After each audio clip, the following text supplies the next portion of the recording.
Hey, how y'all doing out there in YouTube land? This is Stiletto coming at you from the Wild Wild West.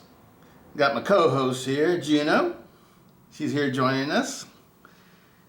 Well, let's get busy. This is Rolls, the part 3 of the Rolls series, the Espadas. So here, let's take a look.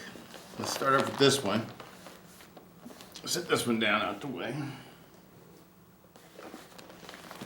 Okay, we'll start off with this one. The straps on this one are broken. That's what happens to these things after a while. This roll is probably about 10 or 12 years old.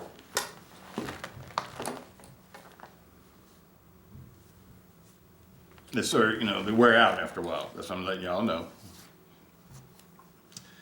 All right, this is my Espada roll with my G10 Espadas. I think I have one more. I think the other roll has one more G10 Espada in it because it wouldn't fit in this roll. But this is my roll of the ones I basically collect. I don't really use or anything like that. This one was a user. This one was a user, and these two. Well, this one hasn't been used, but this one's been carried. This one's been carried, and this one's been carried. So this one, and this one are the ones that have been used in this roll. The rest of them have just been collectors. Anyway, let's get started. Let's start off with the G10 ones. I mean the Oz 8 ones, the oldest ones. I used to have a Oz 8 XL also, but there's a little story behind that, and the reason why I don't have it anymore. Pull this out. This is the original one. This is the original version. Oz 8. This has a, what do you call it, a B-blast finish. And the original ones had hollow ground blades. This is the Oz 8 one. It doesn't tell you what type of blade steel's on the blade. That's how all the original cold steels were. They didn't have blade steel markings on the blade, except for maybe the Ti-Lites, I think. Most of them didn't tell you what blade steel they were. And if that's the case, then most likely it's an Oz 8. Because during that period of time, most of the knives that they made were Oz 8 steel knives. They didn't have CTSX HP or PD1 or S35E. I remember the first one of the first fixed blades I got from Cold Steel was a 420. I think it was a 420 HC or something like that. I think that was my Oyabun. And then my other Oyabun, the one is Oz 8. And the Kobuns are Oz 8. But this one is one of the smoothest operating ones. That's one of the things I like about this one. It's super smooth.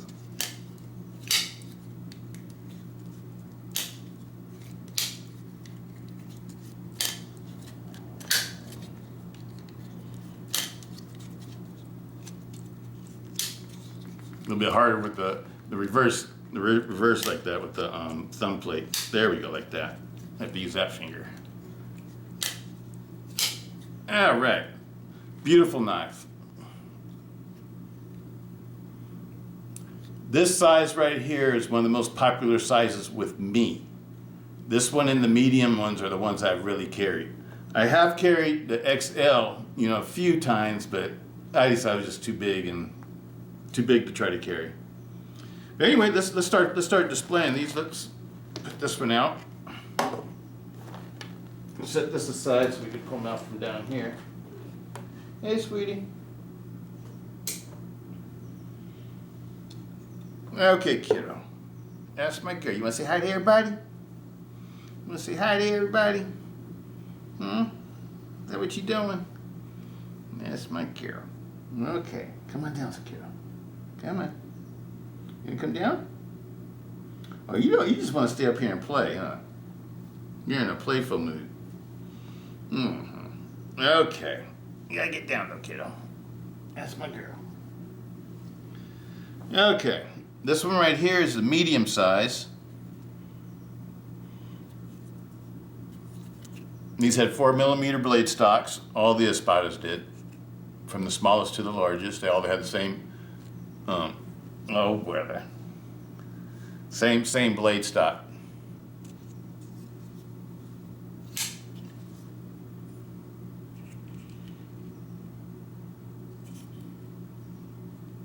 Hollow ground blade. All the original ones had hollow ground blades. G10 handle scales. This one's never been used. You know me, I bought one to use and one to collect.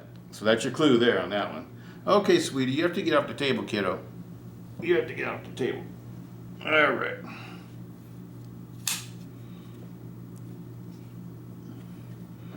Those are the Oz 8s. Next up comes in with CTS XHP, huh? Okay. So let's do this one first. I'm doing this one first because there's a story behind this one. Let me see what the blade looks like. Wipe it off a little bit here. This is one of my favorite knives and the most treasured knives in my entire collection. This knife right here that I'm holding in my hand. And the reason why is like you all know, when a knife has a story, that's when it becomes worth a lot to me. Because anybody can just buy something off the shelf. That doesn't have a story. This one has a story. The reason why I don't have an XL Oz 8 one is because I purchased one off of eBay when these were like, when the Oz 8s were getting sort of like zoned out, and these were starting to come in, but nobody really even had them yet. And I purchased one off of eBay, and I got a great deal on it for like $125 or something like that. And I bought it, and it was a brand new one, and I received it, and it just had some flaws, and the blade was like way off center and stuff like that, and the handle on the inside, you can see it had like grind marks on it and stuff like that. And so, but operated fine, it functioned perfectly fine, but it was just like the fitment and everything was like bad. And so I called up Cold Steel and told them about it, and they told me, all that they told me is send it to them. They gave me an RMA number, and I sent it to them. You know, back in those days, you know, the Ventura, California customer service was the best customer service ever that I've ever dealt with. And they would just, you know, they would say send it to them. If something was wrong with it, they'd either fix it or replace it. And so I sent it in, and you had to pay for the postage to send it to them, but they would always pay for the postage to send it back to you. And I used to get things back within like 2 weeks, 1 to 2 weeks. They were like super fast.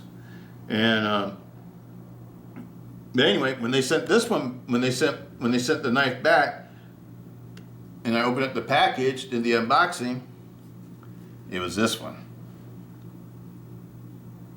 Now the Oz 8 version of this wasn't worth, you know, as much as this is. When these first came out, they were like about $400. You know, that was like the street price. I think the Cold Steel price was like $499 or $500 or something like that, and the street price for these was like about $380 to like $400 when they first came out. Because this is the first ones with the CTS HP, DLC coating, totally blacked out. It's the way it came from the factory. It's never been modified or anything. It's totally stock. And these had a flat ground blade. You can see the flat ground there instead of the hollow ground. That was the difference. They still had the same blade thickness. They call it 4mm, but it's really 3.8 millimeter. And that one replaced the Oz 8 one. So that's the reason why I don't have an XL Oz 8. Okay, kiddo, I see you trying to just take over here. I see that. I see what you up to. I'm on to you. Yeah, I'm on to you, kiddo. Okay, next one up. Excuse me, sweetie. Excuse me.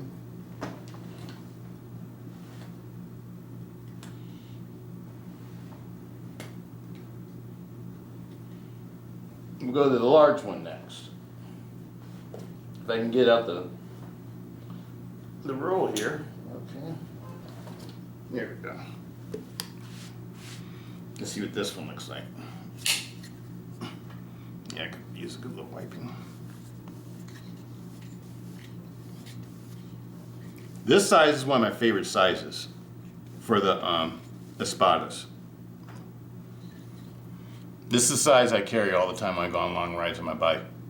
This knife and the Tau War are pretty much the two knives I'll carry in my front right pocket. Why? Because I like this knife. This knife is good for everything.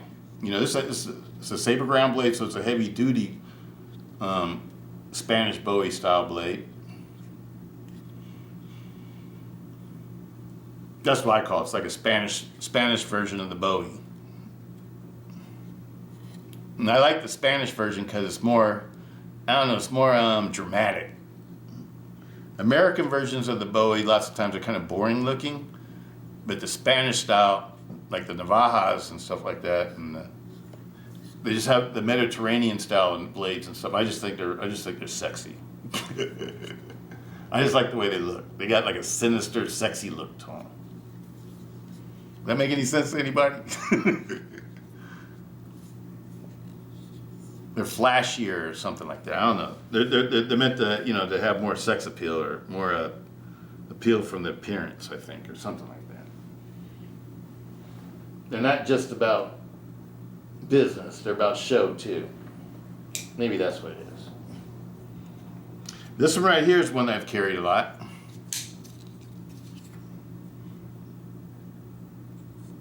Like I said, the small ones, for the mediums always had hollow ground blades. They never made these with flat ground blade.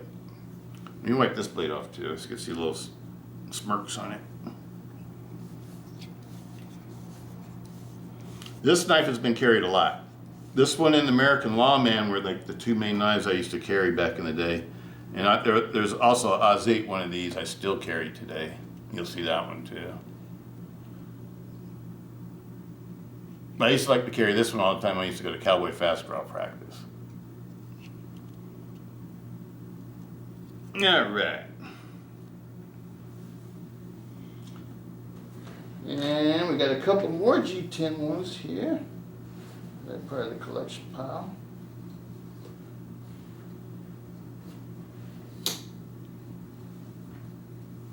Okay. This is the Oz 10 one. This is one that you can get nowadays. Oh, by the way, Amazon. I'm going to leave a link for y'all. Amazon there's a seller that has these listed for $112, I think it is, for this model. This exact same knife. And $125 for the XL. If anybody's interested, I'll leave a link down at the bottom of this video. So if you're interested, that's where you can find out where they are. I'll leave a link straight up to the page. I was trying to find a good price for you guys, and that's the best price I found on the internet. It was on Amazon. From that one dealer though. Not everybody's offering them for that price. This model right here is actually my favorite Espada. The Oz 10 version. The new one. I like the new one the best. Why? It doesn't have to do with I don't know, it's just I like it. I like the way the scales are a little bit, because these scales don't tear up your pants.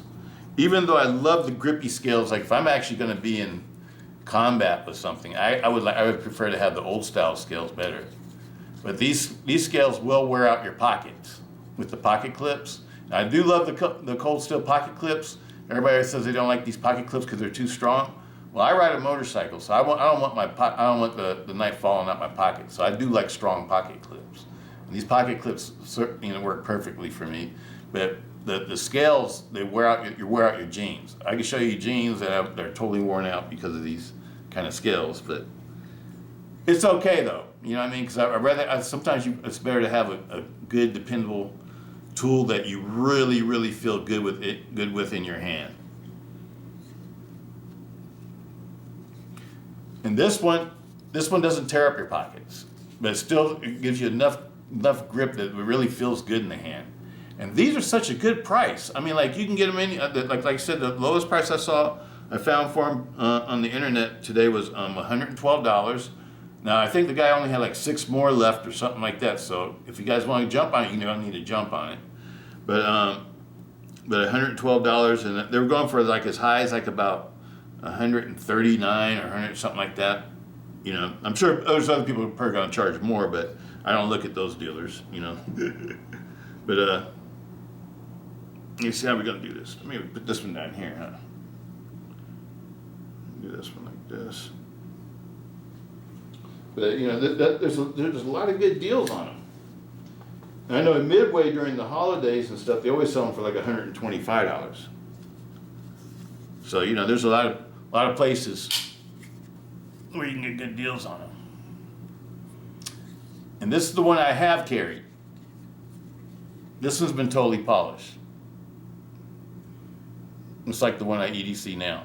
The one at EDC now is the large match to this one. The one that you guys see in my EDC rotation drawer for my big knives that I carry.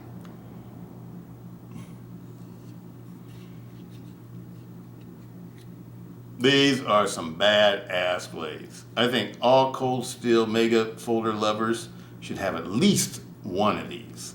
And like I said, you can get this one for $125 on Amazon. I'm gonna leave you the link. I hope they still have them. I can't guarantee that they'll still have them, but you know, when I looked early today, they had it. So you know, they might still have it. I haven't seen anybody else advertise that price. I'm gonna leave you guys a link to it. And yes, you can fidget with these bad boys. I always hear people saying that they can't fidget with the big blades. You can fidget with them.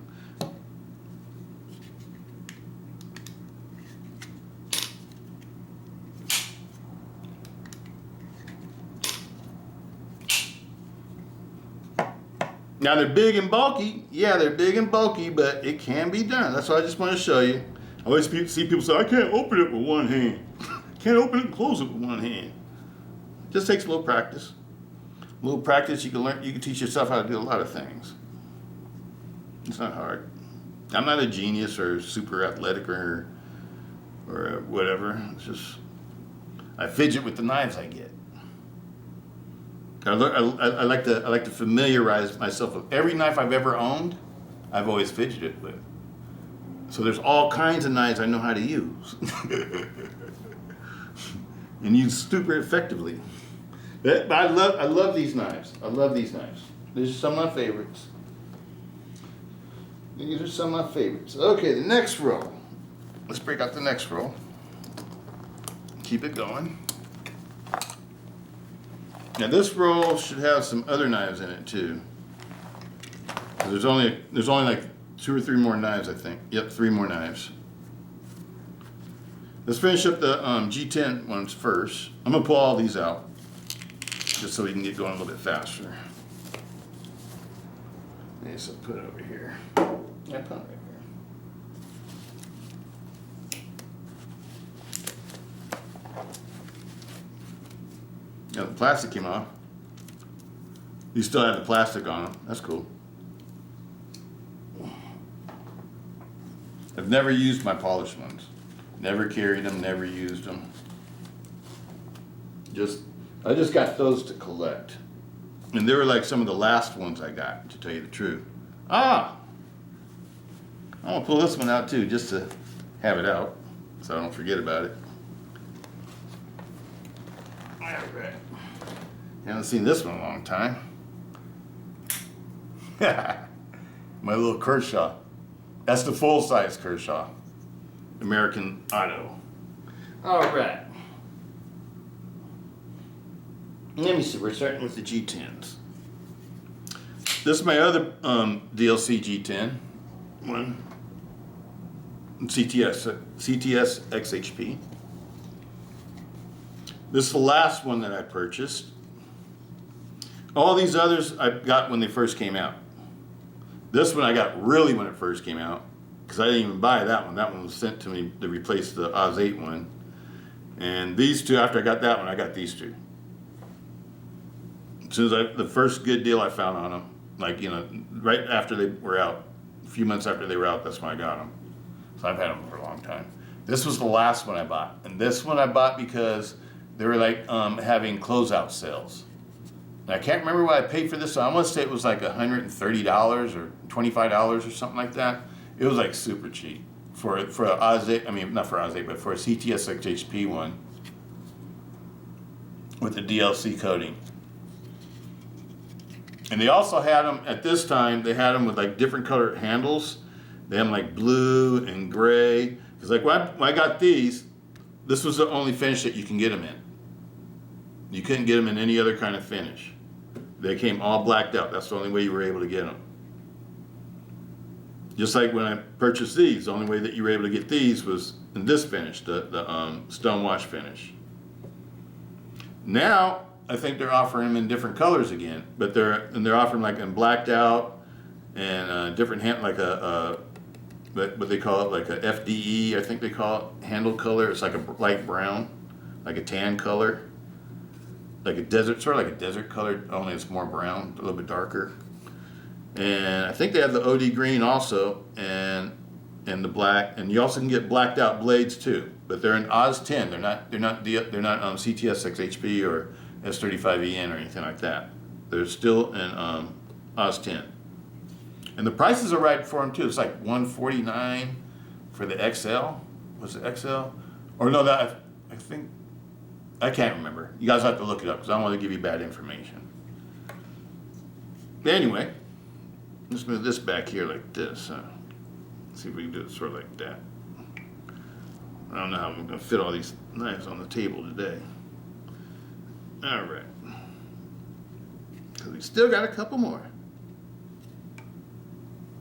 But all these, like I said, these are the only ones, these, you know, the mediums and the first large and XLs in Oz 8 were the only ones that came with the hollow ground blades. And the CTS HP medium came with a hollow ground blade too, and that was the only one out of these that came with a hollow ground blade. All of these are like the same. All these are the same generation of Espadas. These are the newer Espadas. These I purchased this year. All right. These I think I purchased last year. Okay, let's do this one first. Actually, you know what? We better do the XL first because it's going to have to fit right here. Uh-oh. It's going to have to fit right here. So let's do the XL. All right.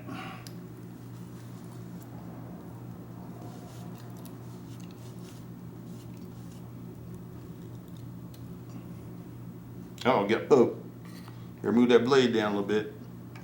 That's what happens when you got a belly.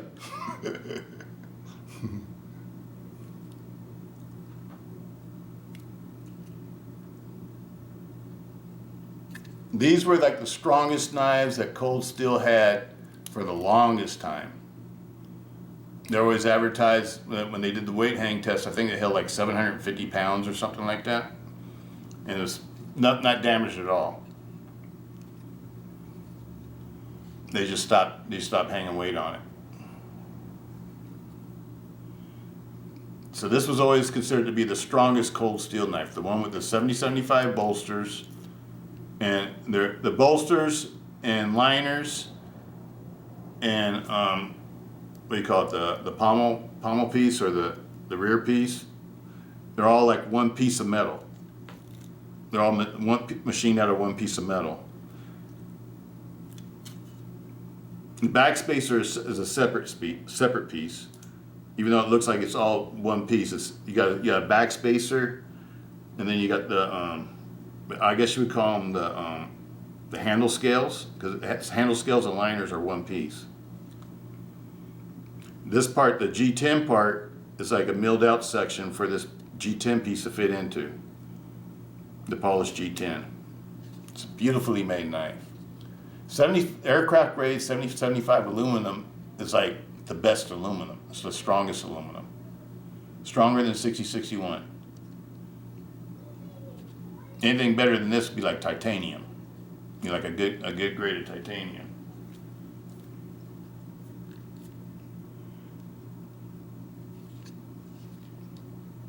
And this was always the most expensive folder Cold Steel offered. It was the XL Espada, the polished XL Espada. And I just got these last year. Why it take me so long to get some XL Espadas that are polished? Well, I never planned on carrying. I'm not going to carry one of these.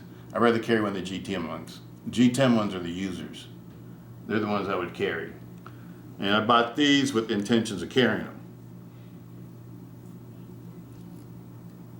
Because these, like the Towel Wars, my Towel Wars and my holdouts, all those knives are meant to be carried. And if something, the reason why I got extras, because I'm always thinking I'm going to break something, because I have broken a lot of things. You know, you get an accident or something, or whatever. You know, you go down or whatever, you tear up something, and then I always want to replace it. And so then that's what I do. And I'll take whatever I broke or whatever, I'll turn it into parts.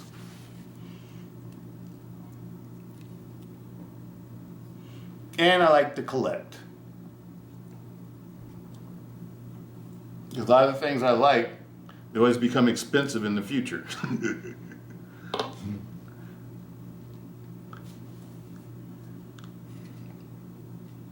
But these are some beautiful knives. I absolutely love the Espadas, people. I would say if you don't have an XL or if you don't have a large, go check out, and if you're thinking about getting one, I would go jump on that deal on Amazon. And like I said, I'm going to leave the links down there for you. Where's the other one? Oh, we dropped it on the floor. Okay. And here's the large. The last one. Oh, the plastic piece wants to come off. Still got the plastic on it.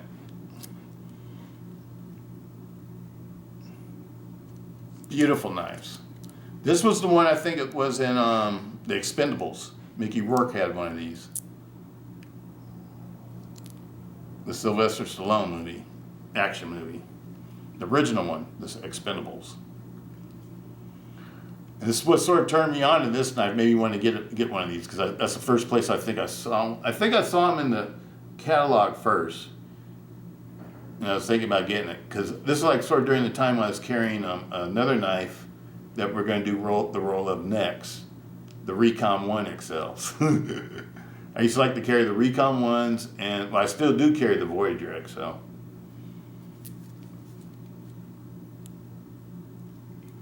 All right, that's that one. Now this one right here is one I still carry. It's my motorcycle jacket pocket knife. See, it doesn't have any pocket clips on it. It's all polished out, size 8. This is the first one I got. And like I said, I got one to use and one to collect. You know how I do. One to use, one to collect. This is the user. It's been with me since the beginning of these knives. I'm gonna put it down here with the Oz 8 ones. This one right here is the new Oz 10 one that I like. This is my favorite one of all of them. I like this one the best. I polished it all the way out. The internals and everything's all polished, so it's super smooth. It was smooth anyway. I just made it smoother.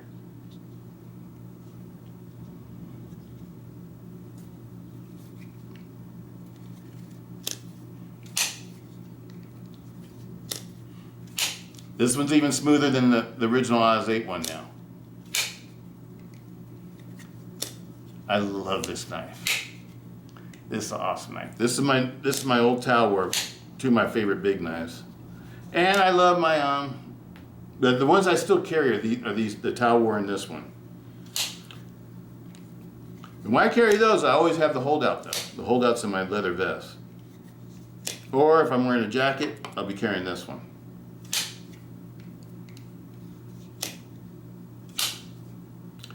The Triad lock knives are the knives I trust the most.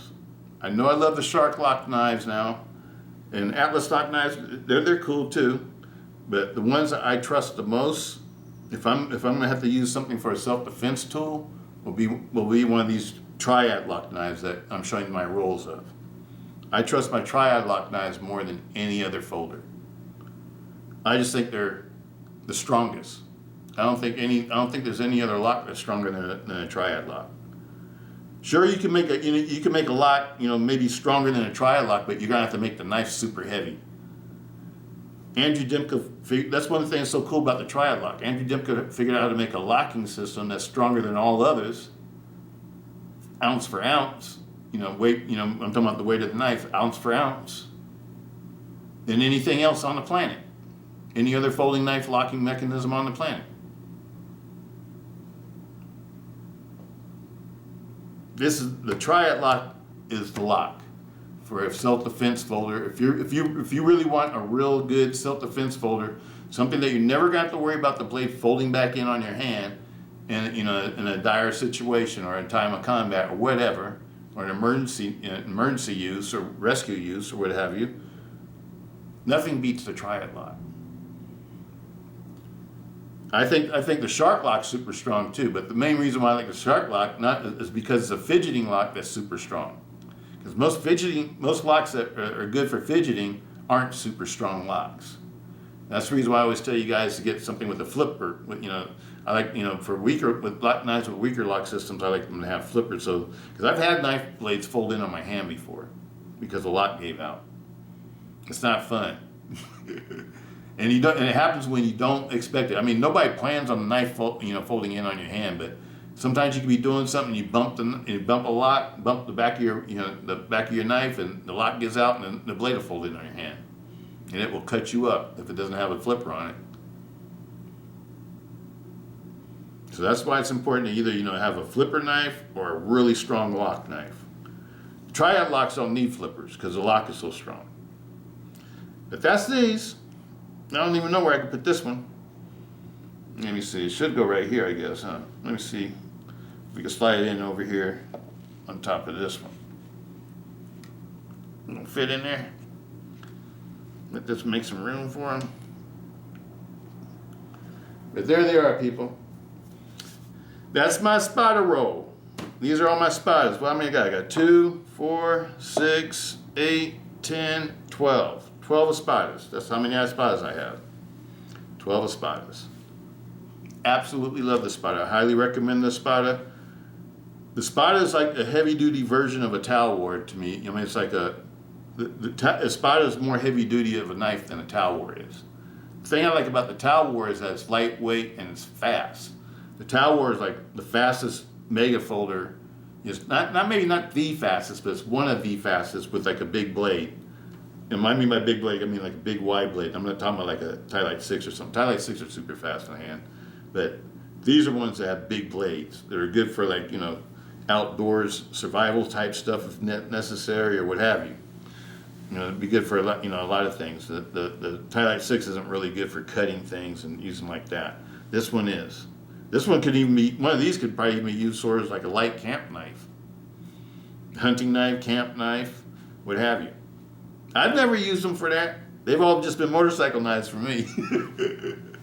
But I'm sure I can see how they could be used for just about everything. And these are like super, super duper heavy duty. Because of the way that they're made. That's why these were always the strongest cold steels, right here.